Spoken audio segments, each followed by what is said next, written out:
Alright guys, welcome back. I was gonna film this closer to the top, or when I was coming down from the top of this 13er, but I got up 3/4 of the way, and then I realized I have to cross that sheet of ice, which goes all the way down there. I don't have any poles or crampons, so I'm not doing that.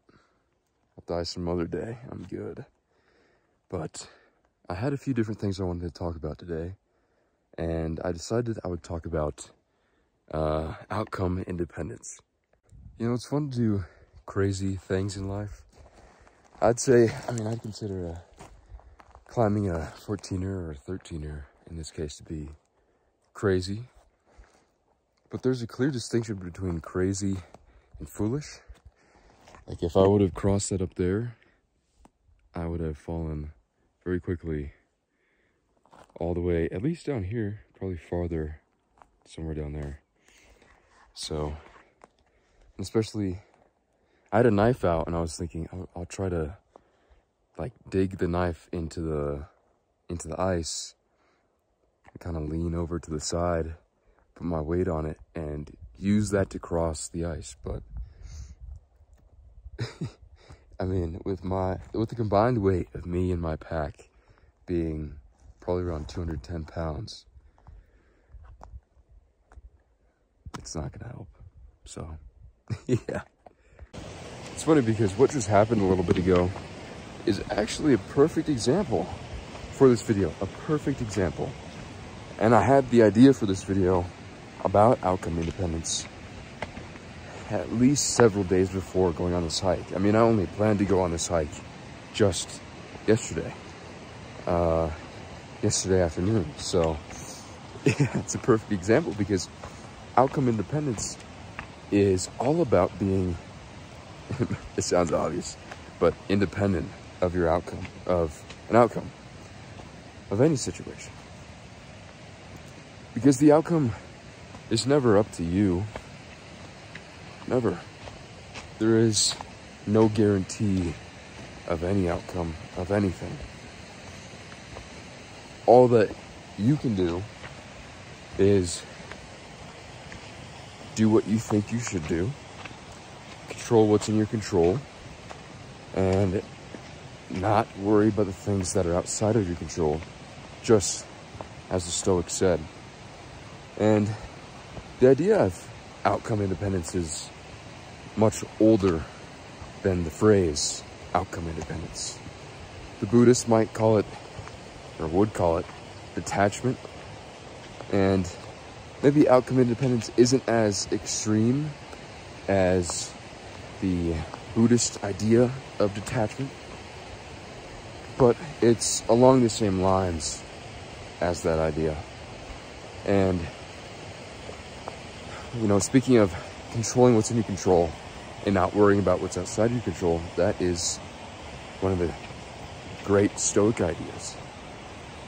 I mean, if you were to ask Epictetus, who was formerly a slave but was freed, and over the course of his life became one of the great Stoics, great ancient Stoics, if you were to ask him about what it looks like to control what's in your control, then he would say it's all about controlling your impressions. It's about controlling your idea of the happenings around you. But with that, also your attitude of the happenings around you and your emotions attached to it. And not worrying about what is outside of your control. And actually, when something goes sideways, something goes in a way you don't expect it to, maybe even in a way you might consider bad, to accept it and to view it as yours.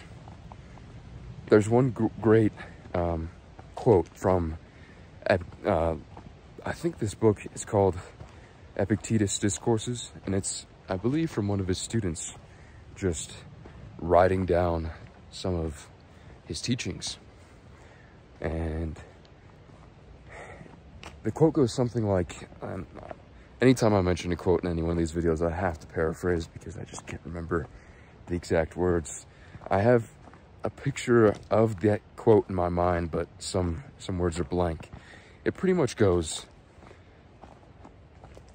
if you see another man around you dealing with great challenges in life, you should think, why don't I get some of those challenges?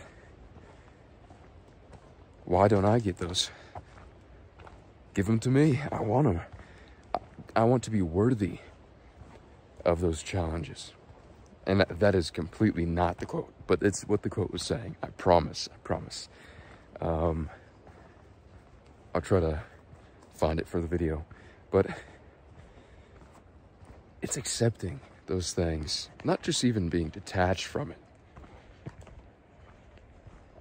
in the Buddhist way, but actually accepting it too. And maybe the Buddhists do that, and I just don't know enough about them. But there's going to be plenty of difficulties in life, and any man should be able to face them. Where I first heard of the phrase outcome independence was from Sam Hyde, who is a great comedian, and I'll put the video of his up on screen about outcome independence, but he does a great job explaining it. He's also very funny. It might not be your type of humor, but it's definitely mine. He's hilarious. Strange, but hilarious. Like, I mean, I just watched a video recently, and most of these videos are pretty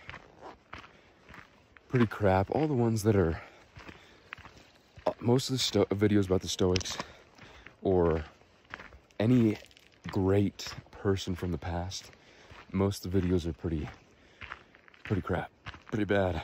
So I was watching one on Miyamoto Musashi, who wrote something, The Five Rings. I can't remember at the moment, but he was a great Japanese samurai warrior who killed at least 60 men in one-on-one duels in his life. And one of the great ideas of his was being detached, because his life was also it was his own path, and it was lonely to most. Anytime you go on your own path, it's going to be much lonelier and I can tell you from experience that it'll be much lonelier than any of the typical paths in life. I mean, definitely much more lonely than going to college, much more lonely than going to the military, much more lonely than even finding a dead-end job. If you take your own path and really, if you realize that you are actually alive, that one day you will actually die, and that is true and serious, and you realize those things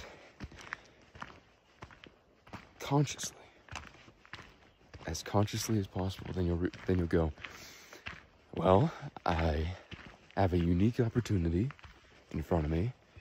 I don't understand what all of this is. It's pretty incredible, but I'm gonna do what I can to shape my life into what I want it to be. Anytime you do that, your life is gonna be lonely, and that's how it's gonna be with the preparation. I mean, that is something anyone who goes into this program, which if you want to know more about it, I'll put a video about it up on screen. Just a brief explanation, very brief. It's a program designed to prepare young people, mainly young men, for the future by giving them guidance into developing real skills, developing character, meeting interesting people, traveling interesting places, having great experiences, and really seeing all that you're capable of within a year, 2 years, 3 years, 4 years, as long as you want it to be. The program is tailored. You tailor it to you. So yeah, if you want to know more about it, check out the video on screen, and I'll put it in the description as well. But there's going to be many times when you're going on your own path that things will not go your way. And sometimes that's because you're fighting against the tide a little bit. You're swimming upstream against the current of typical normal life and the way people usually conduct themselves in the world, which is putting aside their own consciousness and true individual desire for safety and comfort in numbers, and following the well-treaded paths in life. You're gonna be faced with obstacles that you have to overcome, and you're always gonna have a choice. And that choice is gonna be, okay, I've come to an obstacle. I've climbed 3/4 of this 13,000-foot mountain. And now I see a sheet of ice on the side where I need to cross to go the rest of the way. I'll go out 4 feet, use my knife to just kind of stabilize me in the ice so I can see. But when I realize that it's not gonna work, or it could work, but it's not worth it, and that I'd probably die, then you accept it, you don't whine about it, and you go back down. You know, I wanted to get to the top today. I was a mile away. A mile. But I don't want to be a fool, and you're going to encounter obstacles, and you have to, again, go with the Stoics. What's in my control, what's not in my control. If literally all that is in your control is your attitude, have a good attitude. It doesn't even have to be a cheerful one, although that's more ideal. It could be a more peaceful, calm attitude towards the current predicament you found yourself in. And all of a sudden, once you do that, it dissolves. The predicament is gone as you accept what is and let go of the outcome. I mean, even when you work very hard for something, the outcome is never certain. You have to work towards an outcome, of course. I mean, that's how we're wired.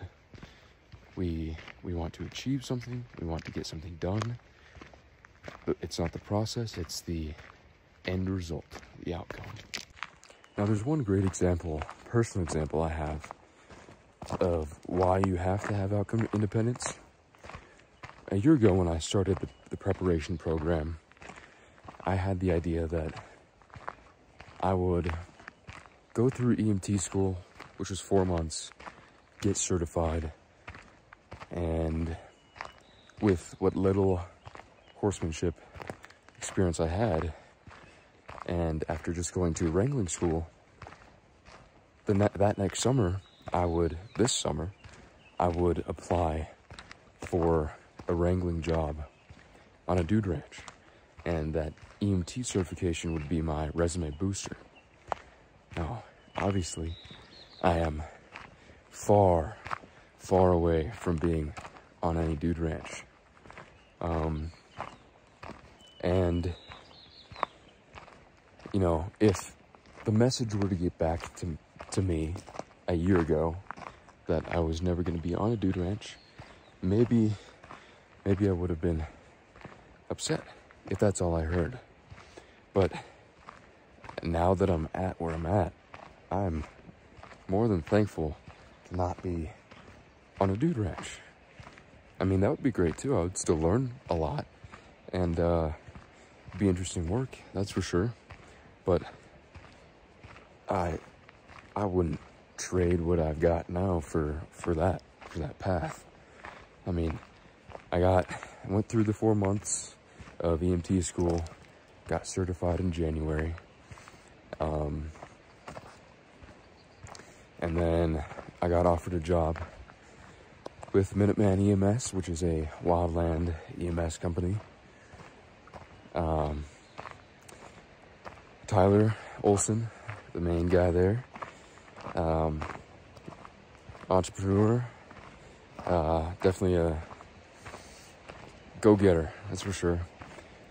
Reached out to me and offered me a job, and since then I've completed wildland fire training, at least the basic stuff to get my red card, which makes me a type 2 firefighter. It gives me type 2 firefighter certifications. So now I'm an EMT firefighter. I have that additional cert, which is pretty badass, if I do say so myself.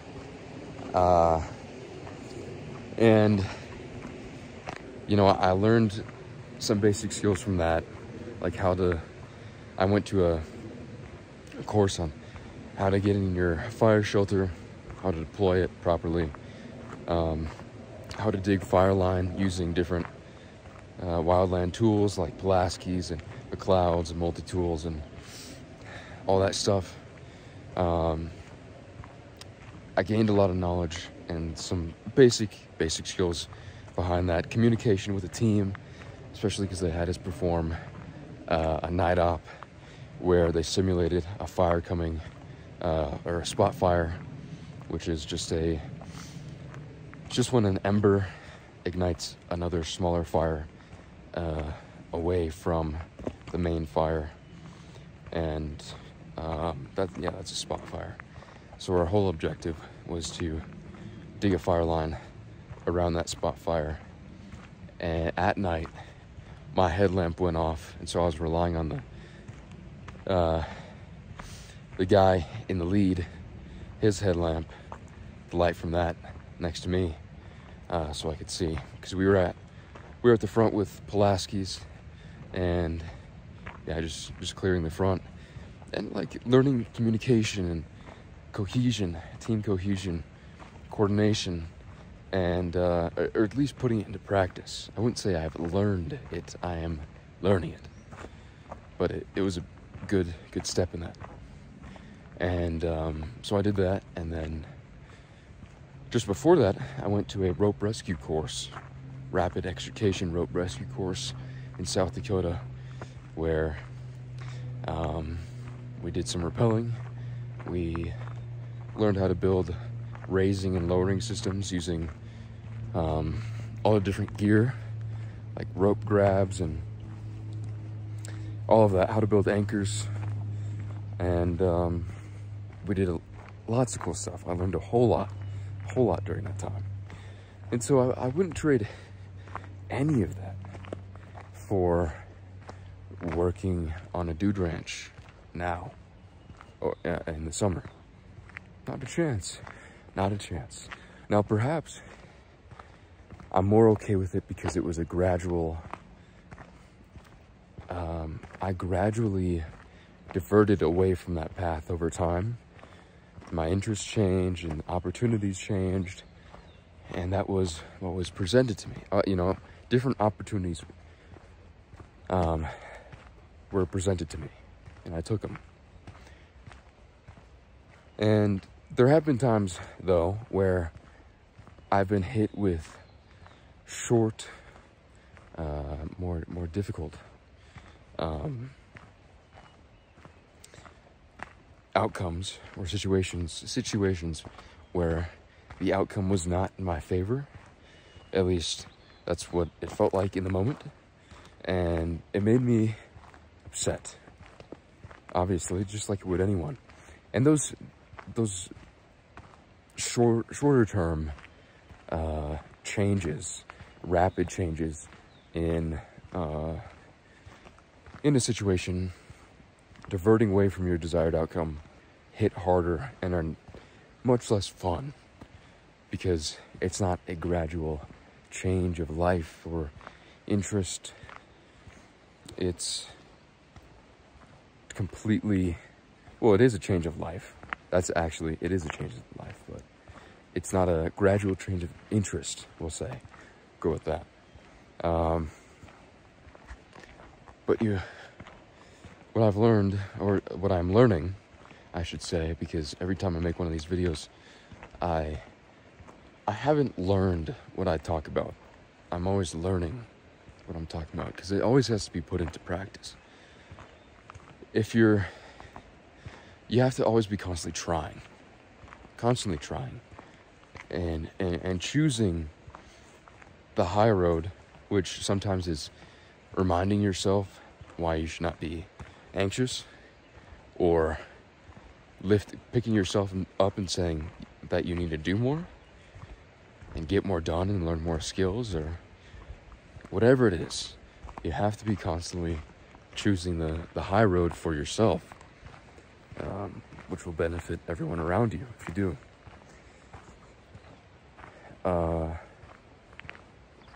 And yeah, you're going to be faced with so many obstacles, especially, like I said, going your own path. There's lots of things against you, but I will say there's lots in favor of you. I mean, so far from what I've seen, if you're willing to put yourself out there while doing things that most people aren't doing, especially at a young age, and to truly try in life, people care. And there are good people out there who will respond to that and try to clear a easier path for you, in whatever way they can, really. Whether that means teaching you something new, or just opening a different kind of door to opportunities for you. If you really do try, people will do that. And of course you do, like I said, have to put yourself out there. So you got a lot going for you, and you've got a lot going against you when you're doing it on your own. But I'd say the biggest thing you have to remind yourself when you're faced with a situation that you find undesirable in the moment is you have to recognize how it may be actually aiding you, and how it could be a good thing. Because I don't think it's helpful to be completely detached from everything, because it gives off at least a lot of people can take that as being detached from everything. If it's worthwhile to be detached, then it's worthwhile to think that nothing matters. I think a lot of people tend to correlate those two things as true, that it's okay to be detached because nothing matters, or nothing matters so I should be detached. I think a lot of people think that. So not being detached, but accepting the outcome, and then not letting it stop you in your tracks. I mean, if it does stop you, and it certainly will, many situations will stop you in the beginning, when you're not used to dealing with something not going your way consistently. But you have to make the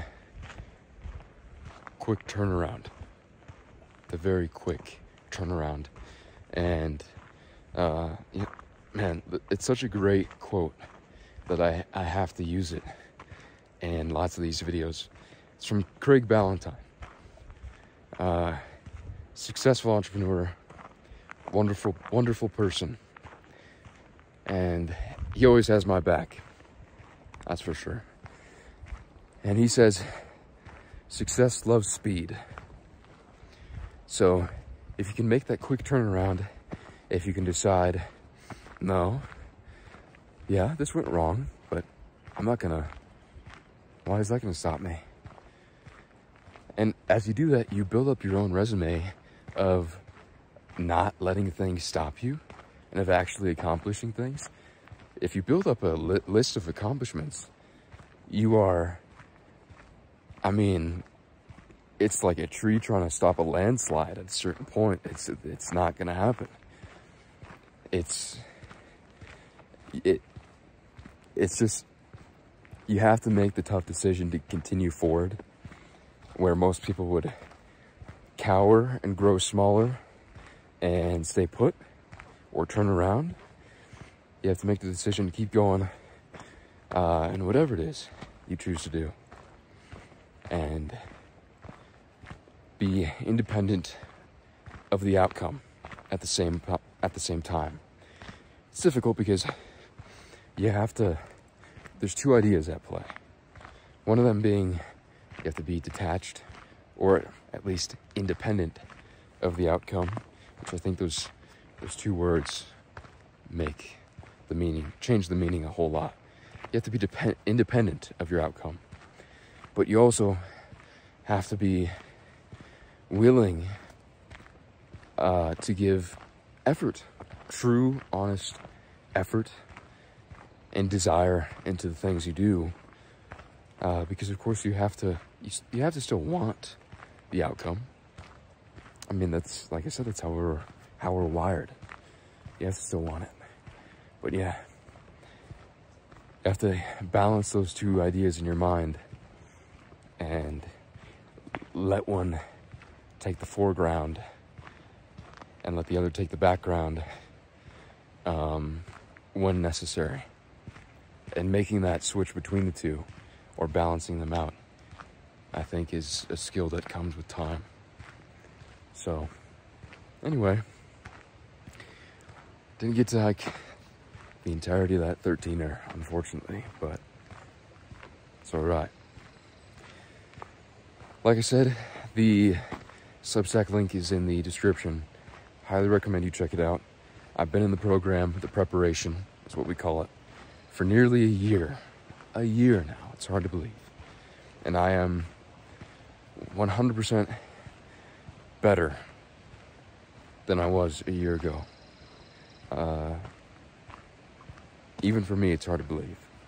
So I highly recommend you check it out, especially if you are a young man, or if you know a young man, maybe your son, grandson, nephew.